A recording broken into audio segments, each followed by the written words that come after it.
사랑하는 66만 전주시민 여러분, 만물이 생동하는 봄에 여러분의 가정은 안녕하십니까? 정의당 비례대표 전주시의원 이옥주입니다. 전주시의 복지사각지대를 해결할 근거를 마련하기 위해 주민 권익 옹호센터 설치를 제안합니다.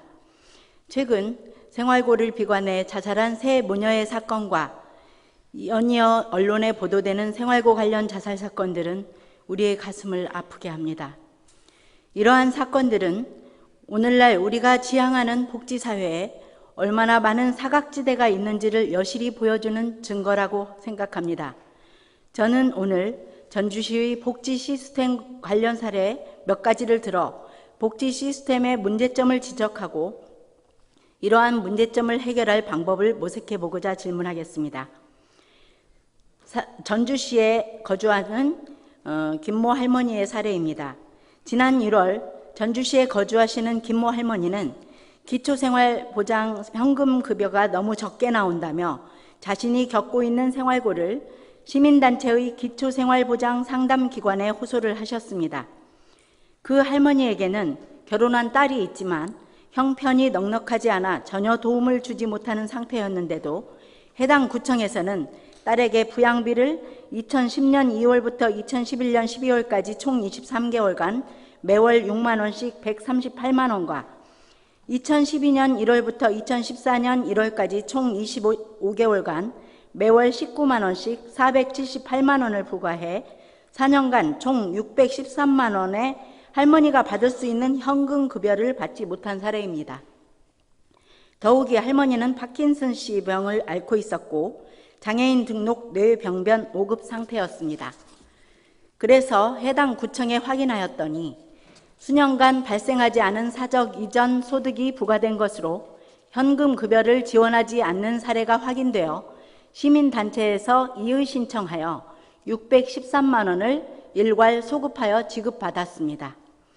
또 다른 이모 씨는 소득과 재산이 전혀 없는 노모로부터 부양비를 부과하여 현금 급여를 미지급하고 있는 사례이며, 그리고 정모 할머니에게는 친자식이 전혀 없는데도 불구하고 매월 부양비를 부과하여 현금 급여를 미지급한 사례이고, 강모 할아버지는 재산이 없는데도 재산이 있다고 과다하게 책정하여 현금 급여를 매월 미지급한 사례이고, 암 환자로 근로 능력이 없는 이모 씨는 자녀가 대학원에 다녀 소득이 없는데도 부당하게 추정소득을 부과하여 현금 급여를 미지급한 사례 등이 있습니다.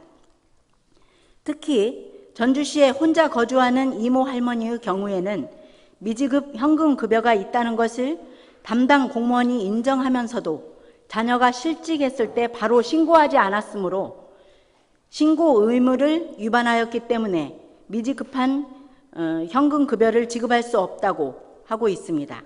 세상에 자녀가 실직했다고 주민센터에 가서 즉시 신고하는 사람이 도대체 얼마나 될까요?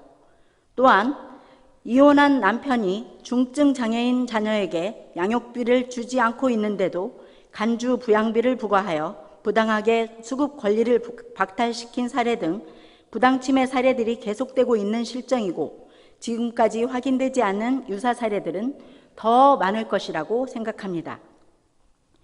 2010년부터 시행한 사회통합 전산망 시스템 시행 이후 전산망으로 위의 사례들을 가려내어 수급자에서 탈락하도록 하는 사례가 속출하였습니다. 그러나 위의 사례들은 심층 면접이 있어야 정확한 진단과 문제 해결이 가능한 사례입니다. 주민의 편에서 주민에게 이익이 되도록 안내하고 교육하며 지원해야 하는 것이 사회복지 담당 공무원의 자세이고 책임일 것입니다. 실제로 기초생활수급자 수를 살펴보면 아래 표와 같이 2010년 26,156명, 2011년 25,021명, 2012년 24,088명, 2013년 22,885명, 2014년 2월 현재 22,126명으로 수급자 수가 전주시에서만 해마다 2,000명에서 2,500명씩 감소되고 있는 실정입니다. 사회통합 전산망 시스템 사용 이후 감사원에서 지적한 바와 같이 사망자에게 계속 수급비가 지급된 경우이거나 부정수급 사례 등이 있을 수 있어 복지 예산이 제대로 사용되어야 하는 것이 맞습니다. 그렇다고 기초생활수급자에게 이를 적용하여 수급 자격을 부적절하게 탈락시키거나 마땅히 지급해야 할 복지 예산을 지급하지 않는다면 이것은 단돈 10,000원이 아쉬운 그들을 죽음으로 내모는 일일 것이며 이를 심층 조사하여야 함에도 전산망 시스템만으로 펼치는 탁상 행정이라고 할 수 있습니다. 그 이유는 수급 대상자들이 기초생활수급 지원에 관한 법을 모르거나 사회복지 공무원의 전문성 부족, 업무 과다 그런 것들이 이유일 것입니다. 국민기초생활보장법, 사회복지사업법 등은 일반인들이 그 내용을 이해하고 구체적 상황을 대처하기에는 매우 어려운 일일 것입니다. 특히 사회적 약자인 노인, 저소득층, 장애인 등은 더욱이 그러할 것이므로 지역 주민들이 어려운 경제 형편 속에서 설상가상으로 억울한 상황에 놓여 있을 때 도움을 요청할 수 있는 사회적 시스템이 절실하게 필요하다고 생각합니다. 더욱이 더 큰 문제는 위의 세 모녀의 사건에서 보듯이 기초생활수급자가 아닌 복지사각지대에 놓인 사람들의 심각한 상황을 우리 사회가 놓치고 있다는 것입니다. 이러한 시민들이 마음 편하게 상담하고 위기를 극복할 수 있는 시스템을 갖추는 것이 시급하고 꼭 필요한 일이라고 생각합니다. 공무원의 시각으로 동주민센터나 구청에 가서 문을 두드리면 되지 뭐가 문제인가 하고 생각할 수 있으나 당사자들은 신청 접수조차도 받지 않으려고 한다는 호소를 하고 자존감을 훼손당해 매우 힘들다는 호소에 귀 기울이고 새로운 시각에서 접근할 필요가 제기된 것입니다. 이렇듯 고통을 겪는 저소득층 주민들을 위해 상담에서부터 실질적 해결까지 원스톱으로 지원하는 주민권익 옹호센터의 설립 및 운영이 필요하다고 생각하는데 이에 대해 답해 주시기 바랍니다.